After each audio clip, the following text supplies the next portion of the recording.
નમસ્તે વિદ્યાર્થી મિત્રો, ડેલ્ટા એજ્યુકેશન સિસ્ટમ સંચાલિત ડેલ્ટા ઓનલાઈન એજ્યુકેશનમાં આપ બધાનું તહે દિલથી સ્વાગત છે, હાર્દિક અભિનંદન છે. તો વિદ્યાર્થી મિત્રો, આપણે ધોરણ 10ની અંદર રિપોર્ટેડ સ્પીચ નામનો ટોપિક, જેને આપણે ડાયરેક્ટ ઇનડાયરેક્ટ સ્પીચ પણ કહીએ છીએ. ઘણીવાર એવું બને કે હું ગ્રામર બેઝની ઉપર તમને ડાયરેક્ટ ઇનડાયરેક્ટ સ્પીચ લખાવતો હોય અને એક્ઝામમાં સૂચના રિપોર્ટેડ સ્પીચની આવે તો વિદ્યાર્થી મૂંઝાઈ જાય કે આ શું, પણ બે સેમ છે, કોમન છે. જેને આપણે ડાયરેક્ટ ઇનડાયરેક્ટ સ્પીચ કહીએ છીએ એ જ આપણું રિપોર્ટેડ સ્પીચ છે. એટલે આપણે જરા પણ મિસઅન્ડરસ્ટેન્ડિંગ ન થાય, કન્ફ્યુઝન ન થાય, એનું આપણે ધ્યાન રાખવાનું છે. હવે આ જે રિપોર્ટેડ સ્પીચ છે, આ જે રિપોર્ટેડ સ્પીચની અંદર આપણે એક્ઝામની અંદર શું પૂછાય, એક્ઝામની અંદર જે વસ્તુ પૂછાવાની છે, આપણે અત્યાર સુધી શું કર્યું છે દોસ્તો, દરેક વાક્યના પ્રકાર જોયા. હજી આની અંદર જો તમારે 3 માર્ક્સ મેળવવા હોય, તમને એમ થાય કે મારે હજી પણ આ કમ્પ્લીટ ટોપિક કરવો છે, જેવી રીતે 3 કોઠા મેં તમને આપ્યા કે સર્વનામના ફેરફારો, કાળના ફેરફારો અને સમીપતા દર્શાવતા શબ્દોના ફેરફારો, આ 3 કોઠાને યાદ રાખવાના છે. પછી તમે ગોખવાનું કહેતા હોય તો ગોખવાનું, આપણે માર્ક્સથી મતલબ છે, રિઝલ્ટથી મતલબ છે. એ 3 જે કોઠા છે એ કોઠા ઉપર આ આખો ટોપિક આધીન છે. હવે તમને બીજો હજી પણ એક ટૂંકો રસ્તો આપું છું દોસ્તો. આ બધો ખજાનો જીતુ સાહેબ પાસે જ છે, એ ખજાનો ખોલું છું. હજી એક ટૂંકો રસ્તો બીજો આપું છું તમને. જો એક બોર્ડ ઉપર હું તમને આખી ઇનડાયરેક્ટ સ્પીચની રચનાઓ આખી લઈ જાઉં છું. કેવી રીતે જોજો કે સૌથી પહેલો પ્રકાર આપણે કયો જોયો છે, તો કે વિધાન વાક્યો.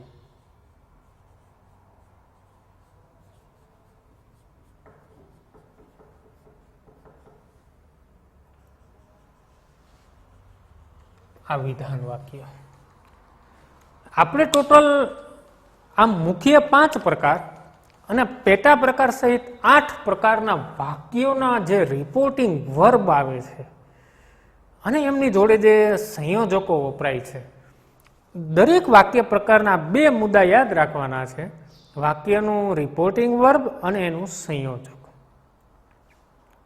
આ 2 પોઈન્ટ દોસ્તો તમે યાદ રાખતા જાઓ એટલે આ તમારા 3 માર્ક કોઈની તાકાત નથી લઈ જાય. આવી રીતે 3 માર્ક્સ કરીને જ આપણે ભેગું કરવાનું છે. કોણ જાણે આગળ શું થવાનું છે, પણ અત્યારે જે થઈ રહ્યું એનાથી આપણે વાકેફ છીએ. તો વિધાન વાક્યની અંદર સૌથી પહેલા દોસ્તો સમાવેશ કોનો થાય, તો કે હકાર અને નકાર.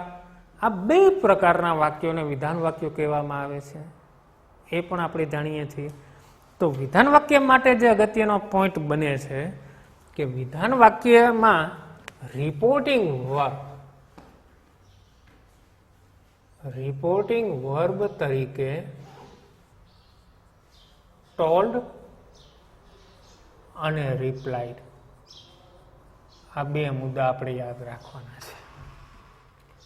વિધાન વાક્યનું જ્યારે ઇનડાયરેક્ટ સ્પીચમાં રૂપાંતર કરીએ ત્યારે રિપોર્ટિંગ વર્બ તરીકે ટોલ્ડ અથવા તો રિપ્લાઇડ. જો પ્રશ્નના જવાબમાં હોય તો રિપ્લાઇડ જ હું થોડુંક શોર્ટમાં લખીશ.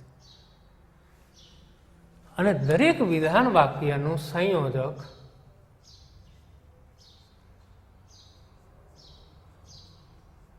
શું આવશે, તો કે ધેટ.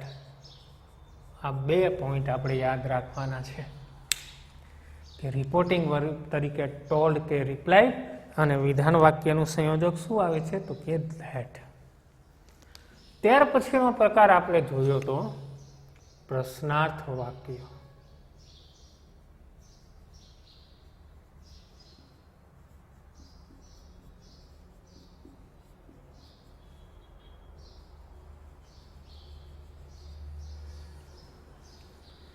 આની અંદર આપણને ખબર છે કે પ્રશ્નાર્થ વાક્યને આપણે ઓળખીએ કેમ, તો કે પ્રશ્નાર્થની નિશાની હોય છે, ક્વેશ્ચન માર્ક જેને આપણે કહીએ છીએ.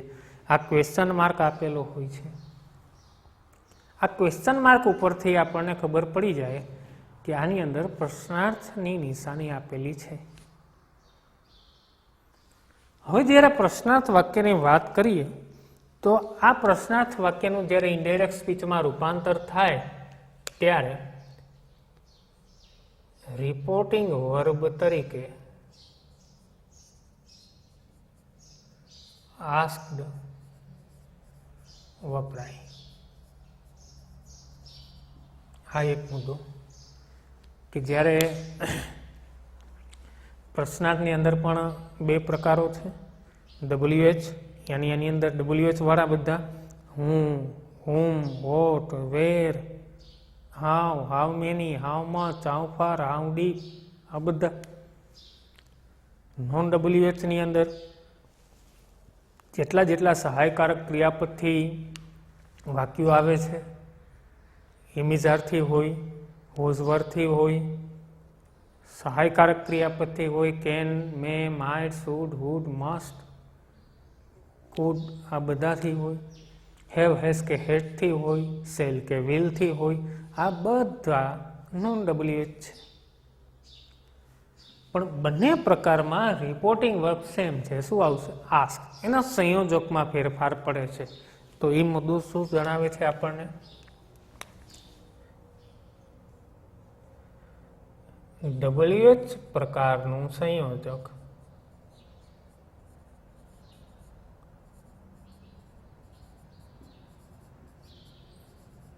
જે તે WH શબ્દ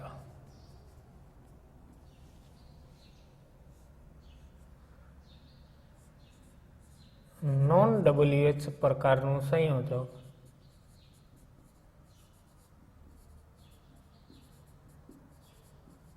આપણે ઇફ એક યાદ રાખવાનું છે. ઇફ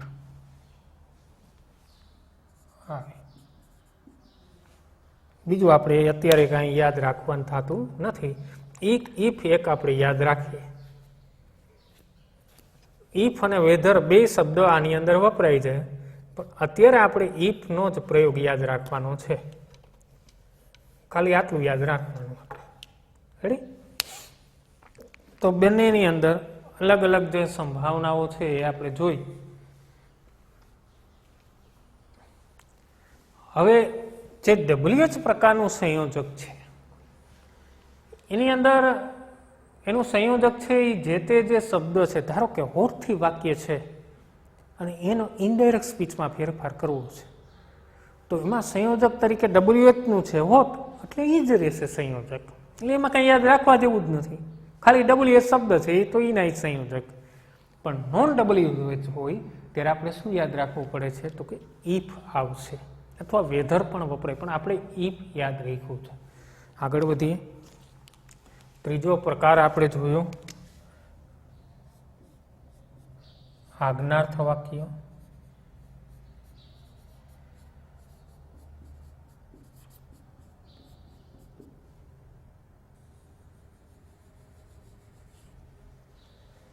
આજ્ઞાર્થ વાક્યો કોને કહેવાય?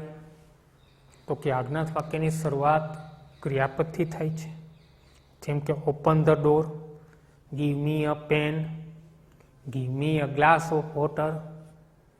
આ બધા આજ્ઞાર્થ વાક્યો છે.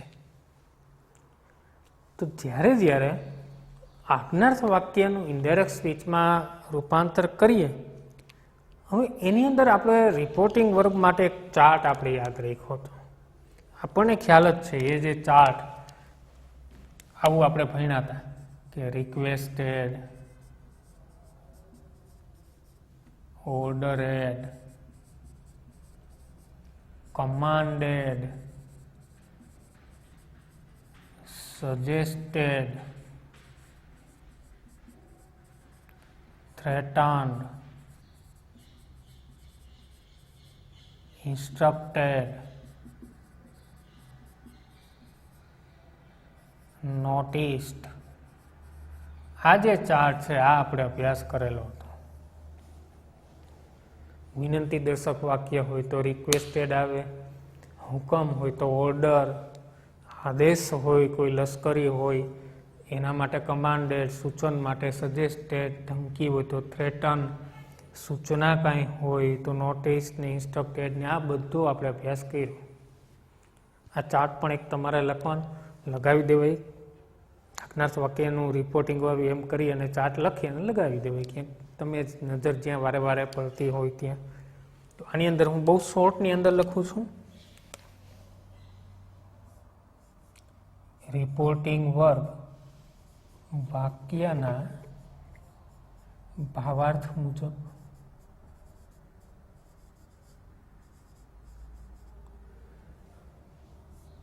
અને સંયોજક તરીકે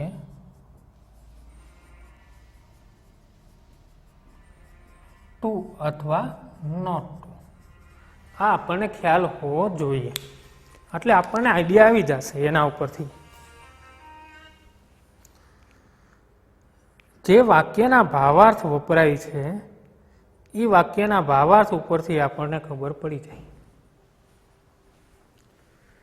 કે રિપોર્ટિંગ વર્બ છે એ વાક્યના ભાવાર્થ મુજબ. વાક્ય વાંચો એ વાક્ય ઉપરથી તમને ખ્યાલ આવી જશે. પછી એમાં સંયોજક તરીકે ટુ અથવા નો ટુ, એનો મતલબ કે હકાર હોય તો ટુ, બેયમાં ટુ છે, પણ વાક્ય જો નકારાત્મક આજ્ઞાર્થ હોય તો નકારાત્મક આજ્ઞાર્થની અંદર શું વપરાય છે તો કે નોટ ટુ વપરાય છે. દોસ્તો આ બે વસ્તુ ખાસ યાદ રાખવાનું છે. ક્લિયર આટલી વસ્તુ?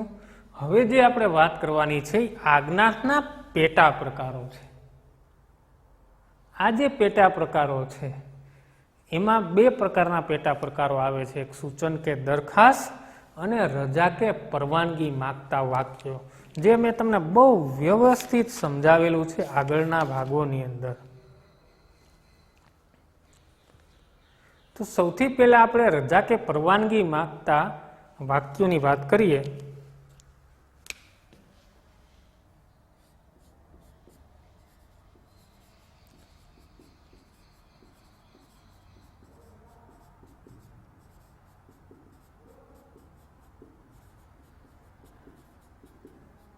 આ પણ આજ્ઞાર્થનો પેટા પ્રકાર જ છે દોસ્તો. રજા કે પરવાનગી માંગતા વાક્યો. હવે આની વાત કરીએ, જેને આપણે રજા કે પરવાનગી વાળા વાક્યો છે એને આપણે લેટ વાળા વાક્ય પણ કહીએ છીએ. એટલે હું અહીંયા કાઉન્સમાં તમને કરી દઉં છું કે લેટ.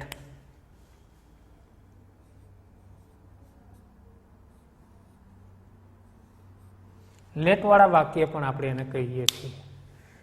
તો રજા કે પરવાનગી માંગતા વાક્યો છે એની વાત કરીએ તો રિપોર્ટિંગ વર્બ તરીકે રિક્વેસ્ટેડ, આસ્ક કે ટોલ્ડ વપરાય. આ ત્રણમાંથી તમે કોઈ પણનો પ્રયોગ કરી શકો, રિક્વેસ્ટેડ, આસ્ક કે ટોલ્ડ. પણ સંયોજક આ આજ્ઞાર્થનો જ પ્રકાર છે એટલા માટે સંયોજકમાં ઉપર મુજબ જ સંયોજક તરીકે ટુ અથવા નોટ ટુ વપરાય, કારણ કે આજ્ઞાર્થનો જ છે. જો આ જે ટુ છે એ હકાર માટે વપરાશે અને આ જે નોટ ટુ છે એ નકાર વાક્ય માટે વપરાશે. ક્લિયર? આ જે ફર્મો છે એ હવે જે વાત કરવી છે આપણે આગળનો જે પ્રકાર છે આપણો એ છે સૂચન કે દરખાસ્ત સૂચવતા વાક્યો.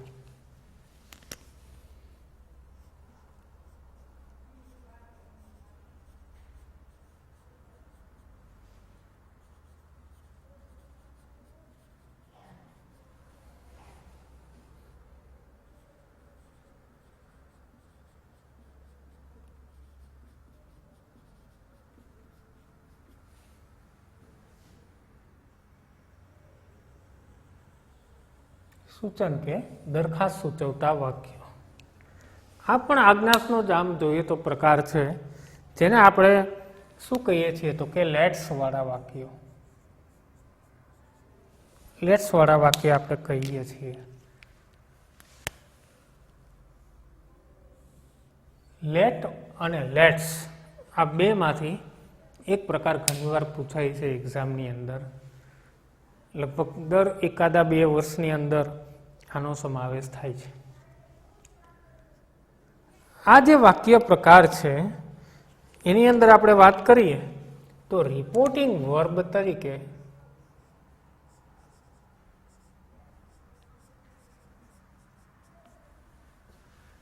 પ્રપોઝ ટુ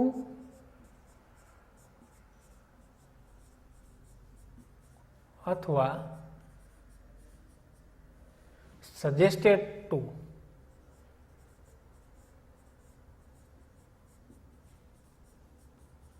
વપરાય છે. આ જે સૂચન કે દરખાસ્ત સૂચવતા વાક્યો છે એની અંદર રિપોર્ટિંગ વર્બ તરીકે કાં પ્રપોઝ ટુ અથવા તો સજેસ્ટેડ ટુ વપરાય છે દોસ્તો. આની જ્યારે વાત કરીએ તો કે સંયોજક તરીકે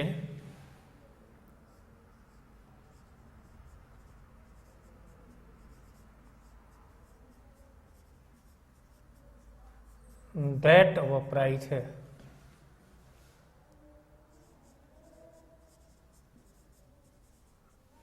ધેટનો મતલબ થશે કે જ્યાં જ્યાં ધેટ સંયોજક આવ્યું એટલે વાક્ય વિધાનમાં જશે.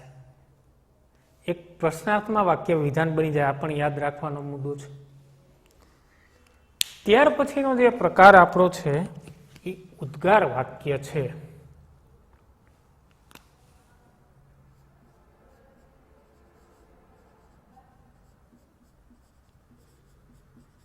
જેને આપણે ઉદ્ગાર ચિહ્નથી વાક્યને ઓળખવાના છે. આ જે ઉદ્ગાર વાક્ય છે એ આપણે ઓળખવા માટે પાછળ વાક્યની પાછળ કે ઉદ્ગાર શબ્દો પણ ક્યાંક ક્યાંક આપેલા હોય છે. આની અંદર પણ મેં તમને એક ચાર્ટ આપ્યો હતો. Exclaim with praise, exclaim with sad, exclaim with sorrow. આ પ્રશંસા, દુઃખ, પ્રેમ, સ્નેહ, લાગણી, આનંદ, દુઃખ, ગુસ્સો, આવો જે વાક્યનો ભાવાર્થ હોય એ ઉદ્ગાર વાક્યો આપણે કહીએ છીએ. તો આના જે રિપોર્ટિંગ વર્બની વાત કરીએ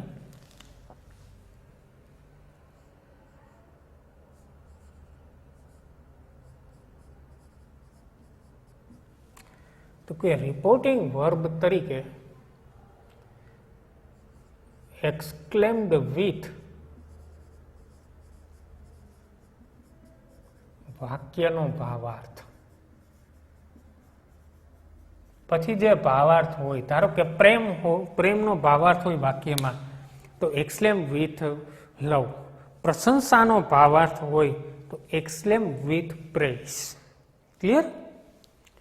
હવે જ્યારે સંયોજકની વાત કરીએ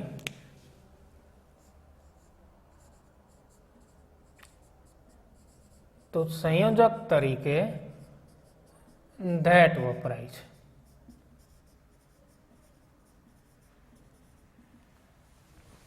ક્લિયર? એનો મતલબ કે વાક્ય વિધાનમાં જાય. ધેટ આવશે એટલે અહીંયા નક્કી છે કે વાક્યનો જે પ્રકાર છે એ વાક્યનો પ્રકાર ક્યાં જશે તો કે વિધાનમાં જશે. આ વસ્તુ આપણે યાદ રાખવી જ પડશે. હવે જ્યારે વાત કરીએ આપણે તો જેને આપણે ઓપ્ટેટિવ સેન્ટેન્સીસ કહીએ છીએ તો કે શુભેચ્છા દર્શક વાક્યો.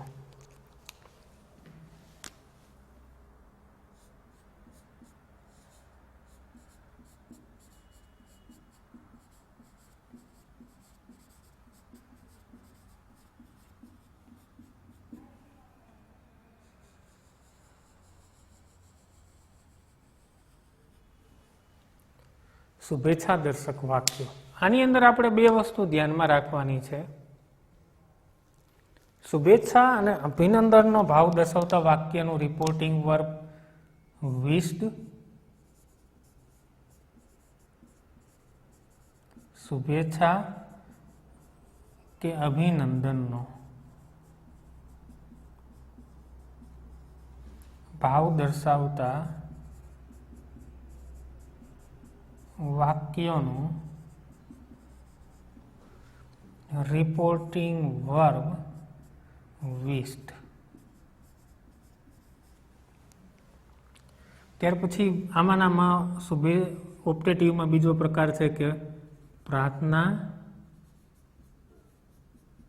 આશ્વાસન કે દિલાસોનો ભાવ દર્શાવતા વાક્યોનું રિપોર્ટિંગ વાળું પ્રેડ. અને સંયોજક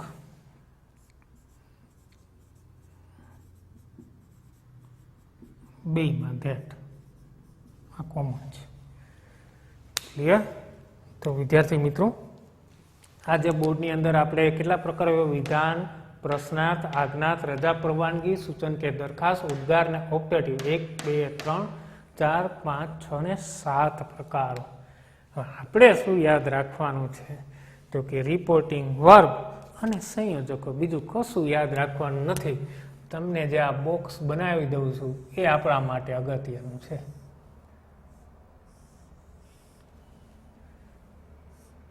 પ્રશ્નાર્થ હોય તો આ સંયોજક જે તે WH શબ્દ, ઇફ અજ્ઞાત વાક્યના ભાવાર્થ મુજબ, ટુ અથવા નોટ ટુ, પછી રિક્વેસ્ટેડ, આસ્ક કે ટોલ્ડ,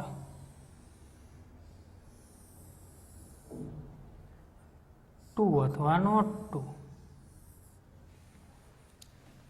સંયોજક ધેટ, વિશ્ડ અને પ્રેડ.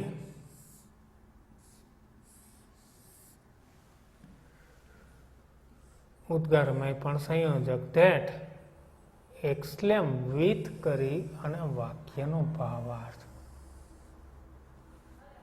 સંયોજક ધેટ, પ્રપોઝ ટુ અથવા તો સજેસ્ટેડ ટુ. આટલું અગત્યનું છે આપણા માટે. તો આ લેક્ચરને ખાસ દોસ્તો તમે એક પેજની અંદર લખી અને એવી જગ્યાએ ચીપકાવજો જ્યાં તમે વારે વારે જોઈ શકો અને યાદ રાખી શકો. નેક્સ્ટ લેક્ચરની અંદર આપણે રિપોર્ટેડ સ્પીચમાં જે પેરેગ્રાફ માટેના નિયમો છે એનો અભ્યાસ કરીશું. તો આભાર.